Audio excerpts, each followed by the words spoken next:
What is an important halakha? Because it's one of those big ones, like why we make a blessing before we wash our hands. This halakha is about talking after you wash your hands. This is our ammunition. Right, and we've spoken about this before, but we need to learn it like we haven't learned it before, which really makes me feel like I should bring source sheets tomorrow. But I will give you a brief overview tonight.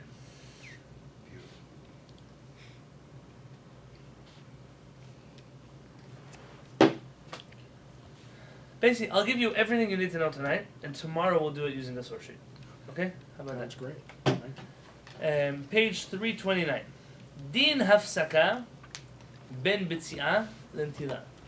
The laws of hafsaka, of interruption, between bitzi'ah, the cutting of the bread, lentila, and the washing of the hands. Really, it should be the other way. Washing to the cutting of the bread. So that's the same as hefsek interim. Yes, very good. It is. Hafsaka and hefsek are the same word. One is feminine, one is masculine. Maran Aleph. Yesh omrim, some say. But Maran starts the halakha with some say. Which is going to be the halakha according to Maran? Not the some say. The other one. Second one. The second. Yesh omrim she'en tzarich lizaher. There are those who say that you don't have to be particular. Mila hafsik, from interrupting. Ben netila lahamotzi, between netila and hamotzi. V'yesh omrim, and there are those who say she'tzarich lizaher, that you have to be particular. How long have I been lying to you for? Because according to the formula of halakha, which one do you follow? The second. The second one says you should not interrupt between washing. As they say, it ain't over till it's over. That's right. That's right. We say the halakha is like the second opinion, unless Maran adds a qualifying word or another phrase. Like if Maran says some say, and halakha is like the first one. Who do we follow? And that's the first one. The first one. Even though Maran said some say and some say. So Maran is going to say two words now. And these two words are a matter of great dispute. V'tov lizaher. And it's a good thing. Where is it? Look on the second line, the fourth and fifth word. No, there, here, up on top. Yeah. V'tov lizaher. And it's good to be careful. Let me explain. Maran says, some people say you can talk. I'm using the word talking lightly. Some people say you can interrupt between washing your hands and hamotzi, and some say that you cannot. And it's a good thing not to. It didn't help my case. I mean, Maran just said that the halakha is like the second one, no? Obadiah, if you were to ask, if someone were to come ask you a question, tell me, between the Empire chicken and Ralph's, which is kasher, and the Tyson Farms chicken, which is taref, which one am I supposed to buy according to halakha? Well, Empire chicken. What if you would say, it's good to buy the kosher one? What does that mean? That's giving me an option to perhaps. Most people don't know how to learn Shulchan Aruch properly. Most people get carried away by the words of Shulchan Aruch. Most people don't realize Maran speaks in a certain way everywhere. When Maran uses the word vitov, it's a good thing to do something. That automatically tells you that's not the halakha. Because if it was the halakha, Maran would tell you it's forbidden to do it. I see. You hear? Maran essentially is saying, I rule like the first opinion, but it's a good thing if you can to follow the second opinion. But that's considered to be astringent. Yes. How many examples do we have like this? Many. We spoke about kippah, remember? Maran says a person is not lo yelech. A person should not walk without a kippah on his head. You should not walk. How can I walk? No. Maran says should not walk. Should not walk teaches you the halakha is you don't need to wear kippah. Period. Maran, whenever he uses this wording, now, by the way, if Maran tells you it's a good idea not to do something, it's a good idea to listen to him, right? Yeah. I'm not saying like, so say, oh, that's just good advice from Maran. Yeah, if it's good advice from Maran, take the good advice from Maran. Correct. But now you have to understand, so what is the reasoning here behind Maran? Where is this coming from? So like I said, tonight I'm going to walk you through it outside. Tomorrow I want to do it with you inside of sources. Okay? Beautiful. This is Maran. Masechet Berachot, page Mem Bet 42, Amud Aleph, on the first side of the page. The Gemara in Masechet Berachot says that there are three things that have to be done, one right after the other without any interruption. The order, I don't remember, but the three of them, I remember.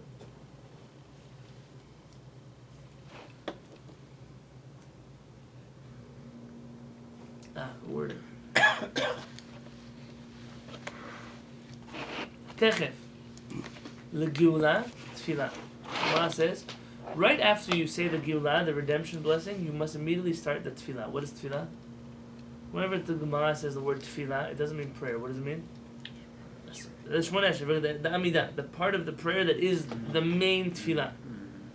So right after you say Baruch Atah Hashem Ga'al Yisrael, immediately you have to start Amidah. You cannot interrupt it, right? We don't do hefsek. That's why in the morning we don't say any kaddish between the Geulah and the Amidah. By the way, why? So why not at night? At night we say also Ga'al Yisrael, and we say all kinds of things. We say kaddish. So remember in the Haggadah there's an argument about whether redemption happens at night, redemption happens in the morning. Remember this argument? That has direct ramifications to here. If the main part of the redemption seems to be, according to our rabbis, happen in the morning, so only the morning Ga'al Yisrael is important that you should not interrupt. The evening already, as long as it has to do with prayers, you're allowed to interrupt. That's a practical ramification of something you know, a text that you're familiar with, but we don't always know where does it translate to. The Gemara Masechet Berachot says, so right after a Geulah, you have to say Tefillah. Our rabbis say that if you say Baruch Atah Ga'al Yisrael and then you interrupt with something else, you talk to somebody, he said it's like someone going to the house of HaKadosh Baruch Hu, knocking on the door, by the time Hashem opens, you're busy on your phone or something, you go somewhere else. You waited all this time for what? You prepared the Shema Yisrael, finally it came time to pray and you disappeared. We don't interrupt it. Techef l'smicha, shchita. Right after you give smicha, you kill them. What does smicha mean? Ordination. Ordination Ordination. is the English translation for smicha. What does smicha mean? How does Israelis say trust me? You know when someone says trust you, you shouldn't trust me. How does Israelis say? Smoch alai! That word comes from that. The word lismoch means to lean, to rely on something, to rest on something.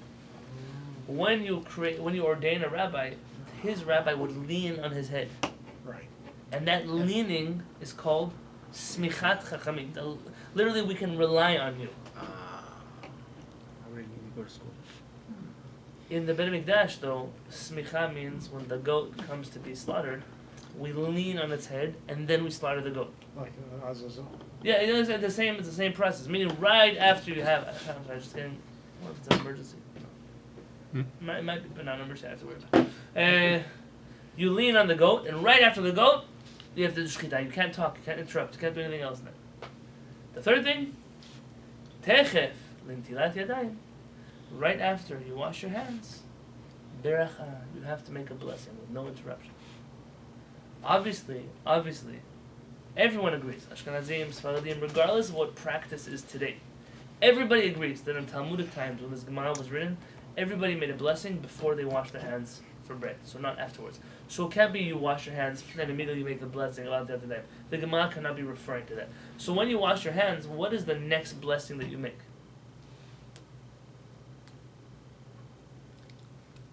Hamotzi, very good. Yeah. The Hamotzi Lechem is you're making a blessing on the bread. Yeah.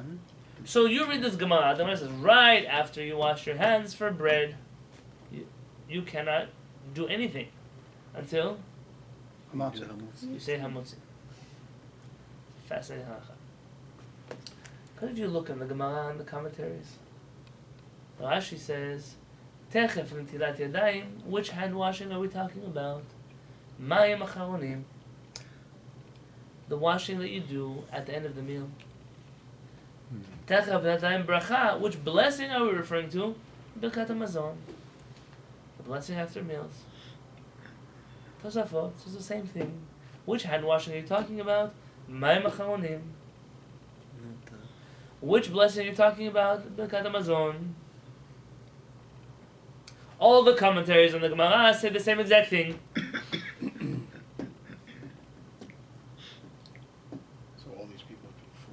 No, nobody's been fooled. This one actually has a source. I'm not talking about this. Right. When people wash and then say the bracha. Like, that is not right. That's out of the scope of today's conversation. That's already. This is the newcomer of talking after. How do you know when the Gemara? Because you can really interpret this Gemara in two different directions. Let's be honest. You can interpret it to mean washing your hands for bread, and bracha meaning the blessing of Hamutzi. How do you know which opinion is halacha? How many times does the Gemara say this teaching? Once. So there's only one hand washing can be referring to. So you have to open up Rambam or Shulchan Aruch and see by Mayim Acharonim. Are you allowed to talk after Mayim Acharonim? Yeah. Yeah, right, for sure. Obadiah, you want to bring me a Mishnah Berurah Chelik Bet? You don't even say a blessing. Right, didn't say blessing, my friend. Well, it's next to the Midrash. Look to the left, right Some there. people have a In saying. the middle, any one of those middle books, the four Ashkenazim books in the have a middle, saying, the four this is books the in the middle. portion of the Anyone dead say man. bet on it? Yeah, right. What?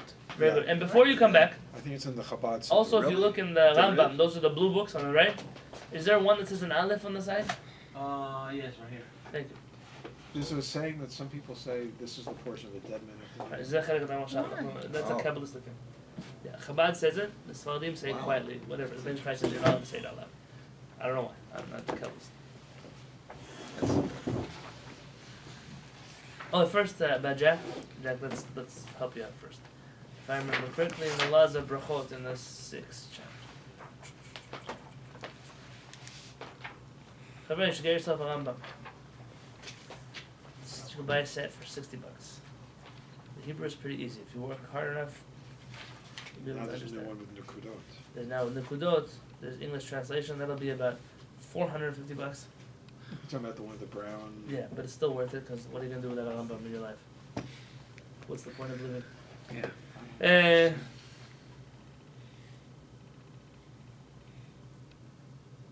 have the one with the blue cover. Rambam writes in the laws of brachot, Kol hanotel yadav ben achila, ben l'kriyat shema, ben l'tfilah, anybody who washes their hands, whether for eating, or for kriyat shema, or for prayer. You have to wash your hands before you pray. You must. It's a halakha. The Rambam says, Mevarech tchila, you make a blessing first, Asher kedishanu tov tzivanu, antilat yadayim. So that was a source that I quoted for you then, about here's proof that the Rambam rules you make a blessing before you wash your hands for food. That's what he says. Shlo mitzvot chachamim. How can you make a blessing on rabbinic law? Shetitztavenu min haTorah lishmoa mihen shlemar al pi haTorah sherucha. The Rambam here gives you his answer. How can you make a blessing on any rabbinic commandment? Hashem, you commanded us. Because we're commanded by Hashem to listen to the chachamim. And therefore anything the chachamim obligate us in, we're able to make a blessing of Asher kedishanu tov tzivanu. Because even though Hashem didn't obligate us to wash our hands, Hashem obligated us to listen to the chachamim who commanded us to wash our hands. That's why we can make a blessing on Chanukah candles. That's why we make a blessing on the Megillat Esther. That's why we make a blessing on Shabbat candles. On the Hallel is interesting. The question of is Hallel is rabbinic or Hallel is from the prophets. The Rambam's ruling is that Hallel is from the prophets, and we don't make a blessing on any mitzvah that comes from the prophets. And that's why, what other mitzvah comes from the prophets? Sukkot. Think of what we do on Sukkot. Last day of Chol Hamoed Sukkot.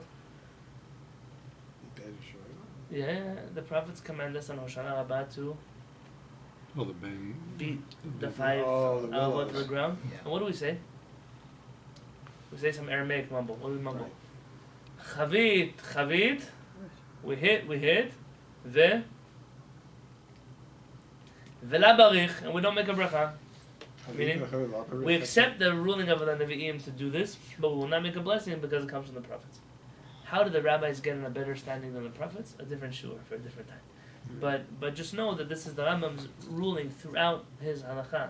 The reason why we make blessings and rabbinic mitzvot, the rationale behind it, is that we're commanded to listen to Chachamim, and because of that, when they command us something, we can also say a blessing. Are there other examples like the willows?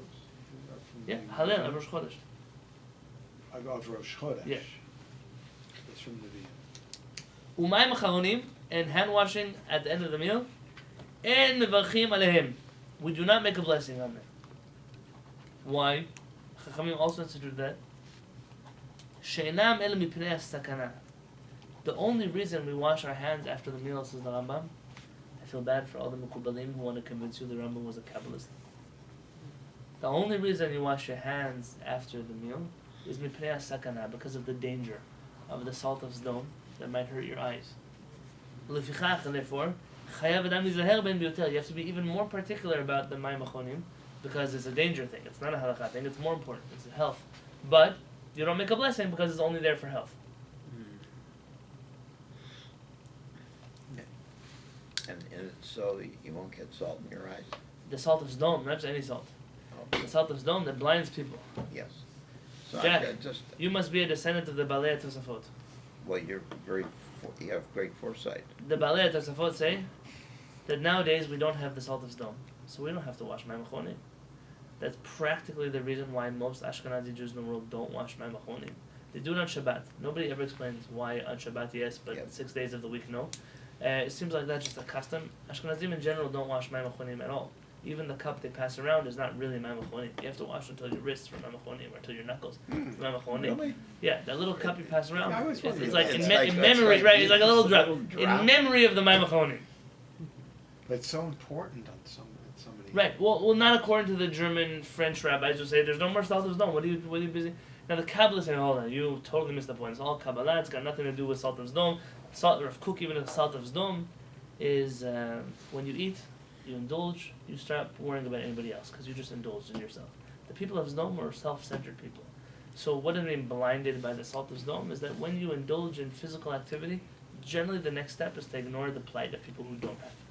And Rav Kook says the whole hand-washing process is meant to cleanse you of that ego, that arrogance of not seeing other people's plight.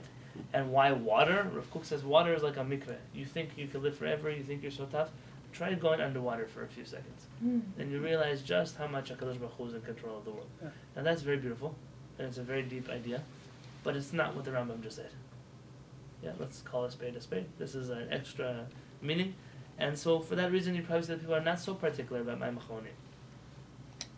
But, this is where you get the idea that you don't make a blessing on mayim achonim because the only reason it serves is to help protect you on a danger level, and for that there's no blessing. So now let's get back to the blessing of mayim achonim. Yeah, the talking.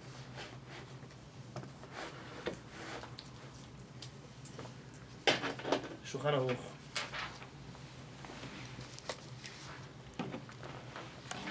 You might have it in it. Do you have a Kuf Pei Aleph? Where does the book end? This? Yeah, where did you go?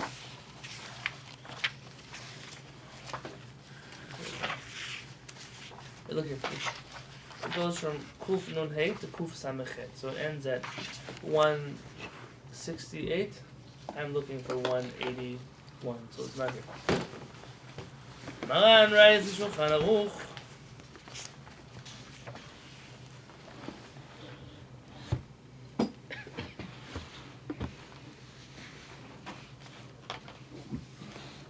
But there's another reason for my a practical one.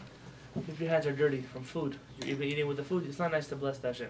The reason I didn't mention that to you is because nobody really eats that way, unless you're at some Super Bowl game eating chicken wings and look like an animal.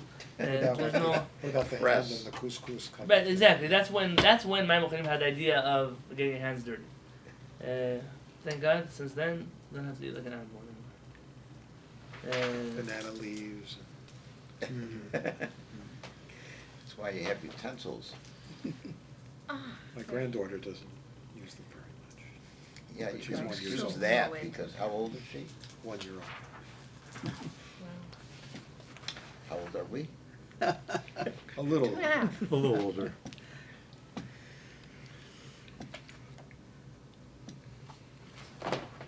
We have a Gemara, Masechet Brachot here. Good job. Give me a second. I have a Gemara on my phone.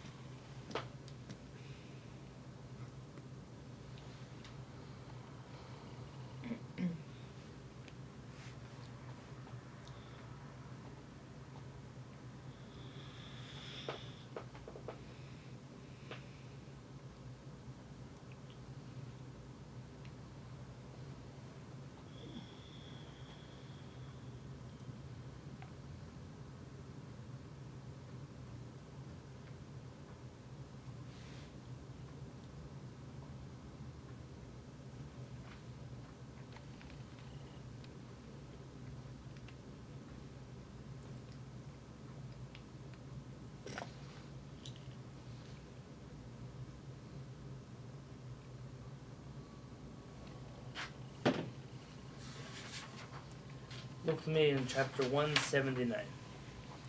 Kuf Ayin Tet. Oh, you don't have extra for you. Gemara Sudato. If you finish your meal, V'natal yadayim mayim achronim, and you wash mayim achronim, eno yechol le'echol, it's forbidden for him to eat, v'lo lishtot, and not to drink, ad shevet b'kat hamazon, until he says b'kat hamazon.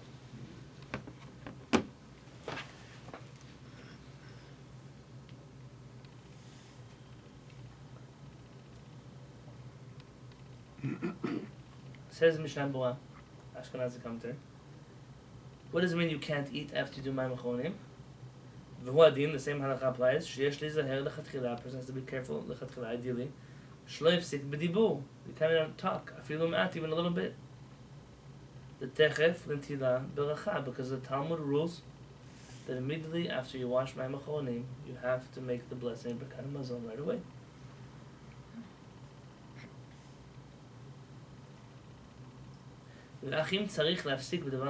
For whatever reason, you have to do something afterwards, but it's not just talking, it's just doing anything, checking your watch, showing, moving some dishes, whatever it is, without talking. Talking in and of itself is not always a hefsek. Showing somebody your watch is more of a hefsek than talking. People don't know halakha well enough to know that. Speech, when you have the proper, is not the same thing as when you do something. Doing, action, Chachamim always viewed as worse. So what happens if you have to, I don't know, you have to break the silence after mayim achronim? Or if it happens by accident that you spoke. He told you shenit. You should wash your hands a second time. So you can fulfill the rabbinic commandment that after you do mayim achronim, you immediately do the bracha b'kat hamazon. I should drop the mic and just walk out. Yes, Jack. So I was just thinking that some people, if they forget and talk after saying Al Natilat Yadayim before they eat, They go back and wash. They go back and wash and say the prayer again, but some people think it's a prayer in vain. Right. Whereas here, you're not saying a prayer over the washing. Which is precisely why you go back and wash again, because there's no risk to Right, washing there's again. no risk. Right. Now here you understand what just happened. What did the Mishnah? The Torah can only, the Talmud can only be talking about one hand washing and one blessing. If the Mishnah Bura is so clear that this is, and Maran himself is so clear that this is referring to mayim achronim and b'kat hamazon, then what does that automatically tell you about the hand washing of netilat yadayim for bread? That's not what we learned. That you're allowed to do whatever you want after you wash your hands for bread. In fact, we already learned this way. From the other direction you learned this. What happens if you're traveling and you know that you're not going to have water to wash for bread? What does Maran say you should do? The hand washing in the morning, just have in mind, it'll be for later. Oh, right. We're supposed to be quiet the whole time? You can't talk? No, of course not. So why does Maran say you shouldn't talk? Why? Because Maran knows the halakha is that you're allowed to talk after you wash your hands from bread. The prohibition of talking after you wash your hands is mayim chonim. Very good. Not mayim rishonim, not the water of netilat yadayim. This is an obvious halakha. Any code of halakha you can open. Ashkenazi, Sephardi, Chaye Adam, Aruch HaShulchan, when you're going to open it up, it's going to say the same thing. After mayim achronim, it's forbidden to interrupt until you do b'kat hamazon. Every one of them says that. By definition, when they say that you cannot do anything after mayim achronim, they are admitting that by mayim rishonim, by the first waters, you're allowed to talk. But what does Maran say? That's not what Maran said, right? What did Maran say? He says it's a good idea. Some say you're allowed to talk. Why? Because of exactly what we just said. Some say you should not talk. Why? Because you're breaking the... It's an interruption. Do you remember what we read in the chapter before? What I just told you, I said it's a very important halakha, nobody even knows it's here. Go back to page 327 in your book. Im rabim mesubim besuda. If many people are by the meal, hagadol notel yadav tchila. The one who's the greater one of the house washes his hands first. Right. V'harosh, the rosh, hayaragil litol b'acharona. He would always wash his hands at the end. Shelo lafsik v'shelo ledaber. So that he wouldn't have to make an interruption between washing his hands and doing hamotzi.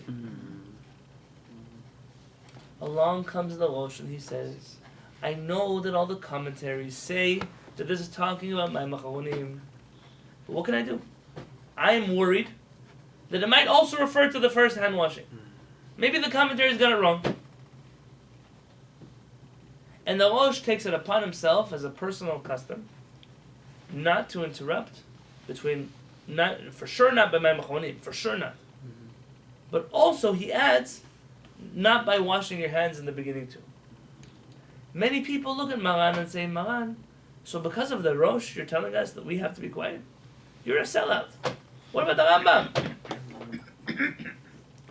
What about the Riv? What are all the Rishonim?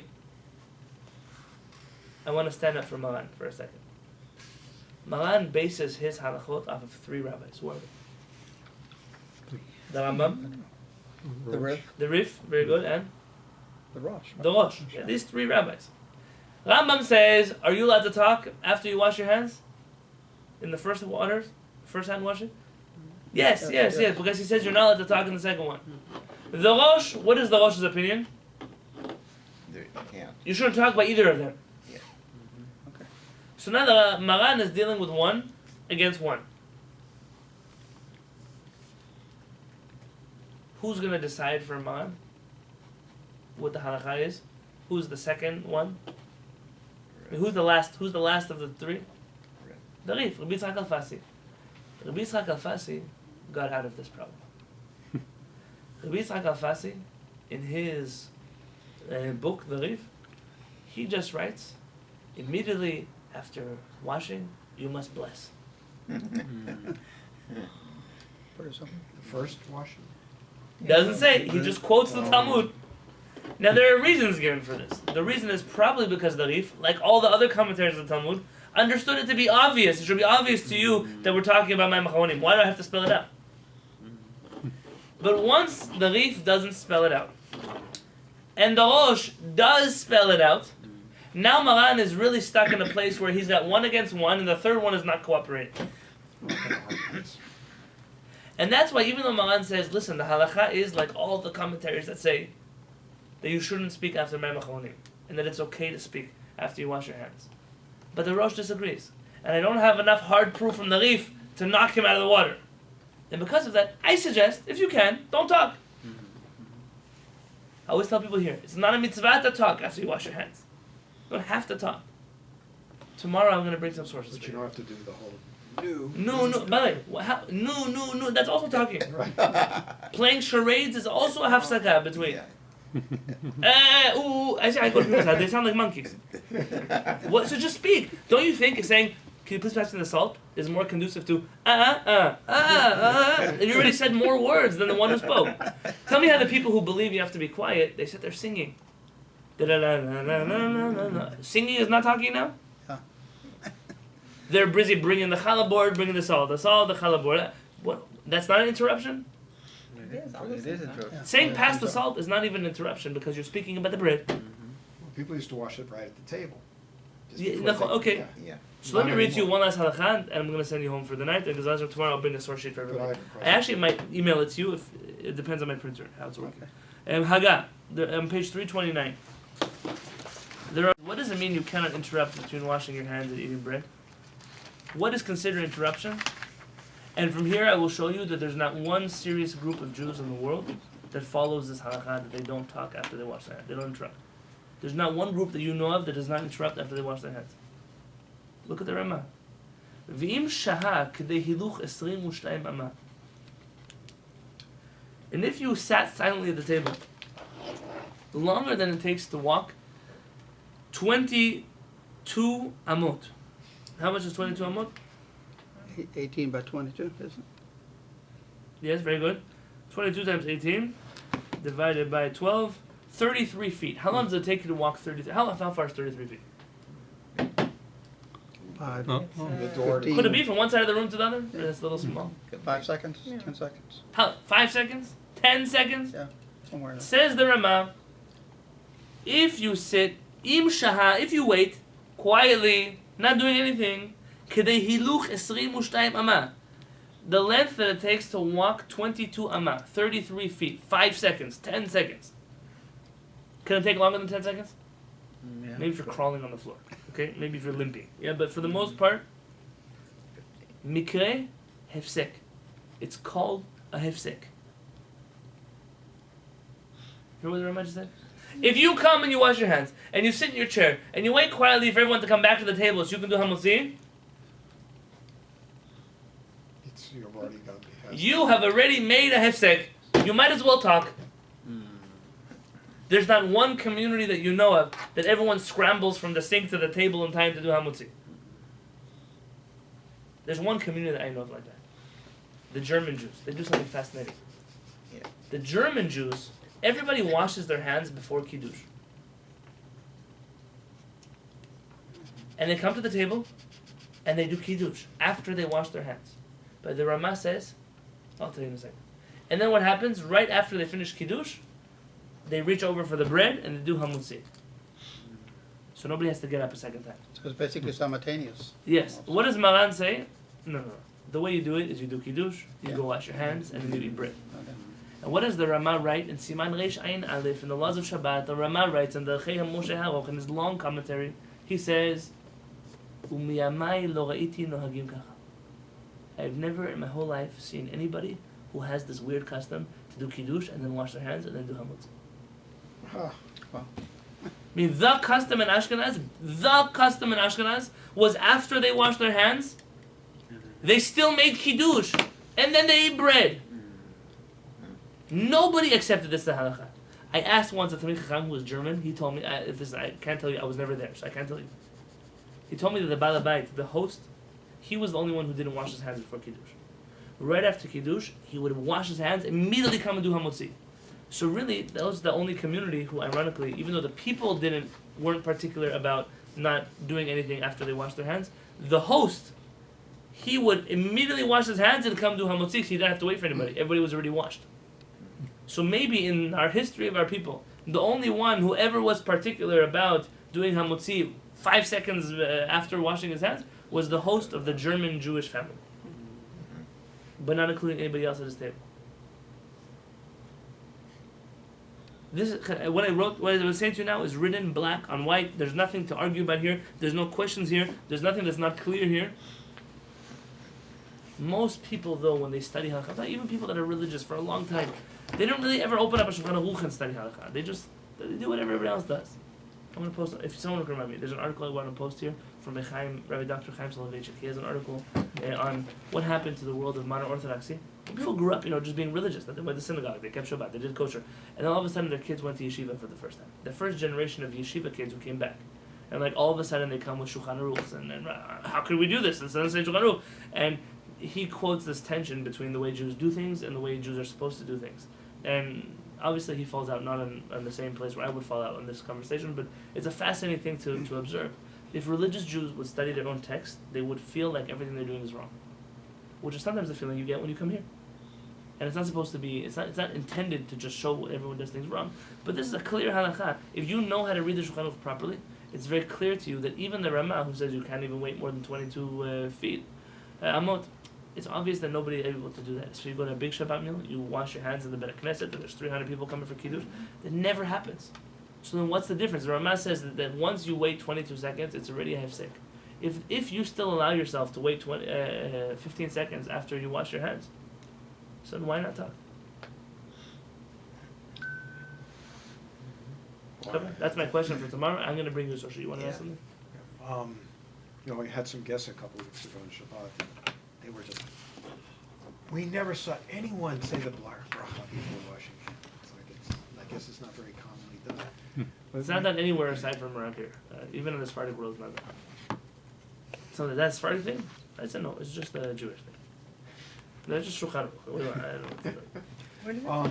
I think some of the confusion comes, I know we learned this a long time ago, that the washing in the morning is alternate, and the washing for bread is 1, 1, 1, 1, 2, 3, 1, 2, 3. So people think that they're different qualities. No, I don't think anyone would think that when you wash like this in the morning, that it would make you, clean for bread hours later because of the nature of the way it's done. Right. That's right. And yet, and it works. In fact, to the contrary, over there the rabbi said if you wash for bread early and then wait, it doesn't work. It has to be the alternating hand washing that works. but you can use it for bread. Yes. You don't have to. Exactly. It's not It's compatible even though it's not comparable. Let me throw this out there. Cheva, what's the speed limit on Governor Drive? 35. Oh, 35 miles an hour. Is it The 35? speed limit on most California highways? 45. 65 miles an hour. Oh, On highways, freeways. freeways. Yeah. 65. 70 outside. How much are you able to go over the speed limit before a police officer will pull you over? 5 to 10 miles. Depends. Between 5 to 10 miles Yeah. over. Yeah, fine. Depends. In Eighty to your about car, five, over. which of the people in your car have to wear a seatbelt? Everybody. Everybody. Kids. Because in New York, it's only the front driver. Oh, really? Oh, Yeah, the really? people in the back don't. That's Still, how you. till That's how it used to be 2019, here in it's not- California. Everybody has to wear a seatbelt. In Correct? California. No, What but- happens? What do you do when you want to turn your blinker left? Which way do you want to turn left? What do? You put in your blinker. How many feet do you have to put in your blinker for? Do you know? About 500. It's about 30 yards. 150 feet. They want you to put in your blinker. They want. That's what they're You asking. For. remember your So- driving? Unless, You passed the DMV? Recently. unless. Unless- No, I end up looking up laws just to Yeah, show my wife that New York. I knew there was a distance for the turn-in of the blinker, but I didn't know, I forgot In how far. California, there's a precedent in California law that if you're driving alone on the highway in the middle of the night and you switch lanes without blinking, you might not be able to get a ticket for that. Because the purpose of blinking in California law is to let other drivers know. And if Yeah, you true. feel that there are no other drivers, or you blink less than 150 feet and then you turn, a police officer technically should not give you a ticket for that because the whole purpose was to avoid other drivers which are not present on the street. Cheva, So announce your next action. that's right. Yeah. Car seats. Who has to sit in a car seat? Kids under Little 4 one. years of age? Are you able to leave your kid in the car and go shopping at Marshall's? while you- No. Okay. Cheva, these are all laws that you live every single day. Yeah. And you know your laws pretty well. Almost every question here, maybe aside from the 150 feet, you know well. Because these are laws that you live every single day. And you were expected at some point in your life to know these laws before you got behind the wheel of a car. Yeah. It is unthinkable to me that we live in a Jewish community that before you get behind the wheels of Judaism, you don't know anything about what you're doing. There's no obligation at all for a person to know halakha well, not just a little bit. To pass your DMV test, you can't get more than, I don't know, 7 questions wrong. It has to be mandatory that when we ask Jewish people questions, that at least those that consider themselves part of their religious community, they can't get more than 7 questions wrong on their DMV test. Yeah. But we live in a community that does not require, I'm not saying, okay, generally, the Jewish community, Yeah. does not require from Jews any basic knowledge of the legal system. It's not a system of religion. There's no ritual reason for why we are washing this way. This is a system of law. We are students of a legal system of the Jewish tradition. We govern ourselves, regardless of where we are, as much as possible by the laws the creator of the universe gave us and the rabbis established for us. That means even when we're under other people's occupation or we're living in their exiles, we maintain whatever parts of the legal system that we received in Mount Sinai as we possibly can. That means the laws of washing your hands, the laws of Shabbat, the laws of Kashrut, the laws of family purity, maybe not the laws of national courts and executions and those things, but we keep most of the laws. And the fact that the Jewish community doesn't treat it as a serious legal system is precisely what hurts the legal system of the Jewish people. And what happens here around this table is we're simply trying to go back to the codes and say, it's not the codes who have to answer up to us. The Shulchan Aruch doesn't have to justify why we do something different. We have to justify why we do something different. And if the justification is weak, or it's not there, or it's just very flimsy, then you have an obligation to answer up to the legal system and say, if I was driving on a California freeway and someone were to stop me for this, would I even have a case in court? Or is it really flimsy and they're going to throw me out? You have to treat halakha the same way. There's a certain point at which you have to say, it doesn't make a difference that 99% of the Jewish community is ignorant of halakha. What I mean, even Talmidei Chachamim, even rabbis, if you were to go ask a rabbi, the things that we study today, and I don't blame them, I'm telling you, I'm going to judge rabbis favorably. Sometimes they're so busy doing actually important things, they don't have 6 months to spend on the laws of washing their hands. I'm trying to put it out there that I'm not criticizing rabbis for not knowing. I'm simply saying they're probably dealing with bigger halachot than small people like me are dealing with right now. Yeah, they're dealing with big national issues. Intermarriage, saving the world, whatever they're busy dealing with. For us, though, we have this obligation to say, how could it be the whole Jewish community says you can't talk after you wash your hands, but they do talk after my machoni. There is nobody who holds that you can talk after my machoni, except for me. Why do I hold you can talk after my machoni? Because Jack and I both come from Germany. Because I don't really believe you have to do my machonim in the first place. I believe that you don't have to walk around with salters don't. So I do my machonim, okay, because maybe people's hands are dirty because it's a minhag. But at the end of the day, really, if you don't even do my machonim, what's the big deal? I know the Kabbalists right now are angry at me. But for the most part, I don't treat my machonim with the same severity as the poskim dealt with my machonim because I believe that's not a problem anymore. But technically, according to those who treat my machonim as a serious thing, what are they busy doing talking afterwards? And how are the same people who shush you when you talk after the first waters talking after the second water? So we tell them, well, it's written just like that in the Shulchan Aruch, and there's no Ramah who argues, and the Mishnah Berurah agrees, and all the rabbis agree. They'll tell you, get out of here, what are you talking about? And then you show it to them, and what are they going to do when you show it to them? What, do you think my rabbi doesn't know? That's the story of my life. Oh, really? That's the story of my life. Meaning people, when they finally show me where it says that, you show them where it says that, and then they don't care anyways. So why'd you waste your breath? You must educate a new generation of Jewish people of discipline. There's discipline. We are members of a legal system, and this legal system has rights over us. We are ruled by it. HaKadosh Baruch Hu created order in this world. The Chachamim perfected the order of that world, and we have an obligation to adhere to those rules. Just like you have an obligation to know what the speed limit is when you drive on the freeway and how many feet you can blink your lights. Those are silly laws. Those are laws that you can memorize them in one day and forget about them. These are halachot that we have to know every single day, and it's inexcusable. The Jewish community simply is ignorant of halakha. So I just want to ask about the German custom of washing your hands before Kiddush. I'm going to try to bring that into if I can. Yeah, but I just wondered, is the only sole reason for that because you want to not have a break between washing your hands? That's a great question. I actually don't know why they do that. In the poskim who discuss it, like the Ramah says, I never saw people do it like Rabbi Yosef Karo does. It seems like that just was the custom. The custom was that before you come to the table, you wash your hands, and then you do kiddush and hamotzi. Like that was the natural. It's very unnatural to come to the table, do kiddush, leave the table, and come back again. It is very unnatural. So I can imagine that what the Ramah is saying is like, it's not that there was a religious reason to it. Simply that was the predominant custom in Ashkenaz. Was why would you get up from the table in the middle of the meal? Yeah. But it seems like what we have today. Like your mother always told you, why you get up in the middle of the meal? We have a Judaism of received custom by observing what others do who seem to know more. Correct, but you see, customs, they don't come from every Joe Schmo. Not every.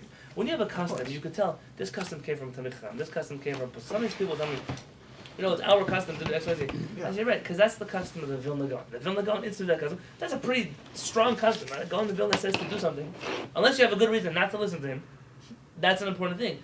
Just because your great aunt said that in this way we do that, that's not a minhag. That's just what everyone does. Unfortunately, the standards of the Jewish community, like what's known to the Orthodox community, they're not even halakha. There's so many things that I hear. It's not on a week-to-week, it's on a day-to-day basis. People's like, the example I gave at Shabbat was, when your Mishloach Manor, it has to have 2 different brachot inside of it. Find me the source. When you find me the source, I'll retire. Doesn't say such a thing. Never said such a thing. Somebody made that up, some cute. All of a sudden, it spread in the Jewish community like a wildfire. This custom of everybody going under their talit for Birkat Kohanim. You go everywhere, and the people are doing this custom. This custom started in a few small Hasidic groups in Europe, small ones. All of a sudden, today, it has become a standard practice. I think it's a nice custom. Everyone gets together on talit, we all hug each other, because this is a nice thing. But for the most part, these are minhagim that have crept into the Jewish people, and we think they're forever. Is that forever minhag? People don't, the ancient tune of Eshet Chayim. Eshet Chayim, the one who wrote that tune, he died last year. It's not an ancient song. Just a little. In Poland, nobody sang the song. He was a famous musician, Alav Shalom. He was a unique talent to create melodies like old school European melodies. He wasn't a pop artist. He wrote also Mizmor the old style. Like his heart was still in the shtetl. He passed away last year, and this the idea that you would think, it's been forever sung this way. You have to know a little bit about the Birkat Hamazon tune. Some of those place marks are wrong there, and you say, who made up this tune? That's an old tune. We've been doing it since we can remember. I know the author of that tune. His name was Rabbi Mordecai Kaplan.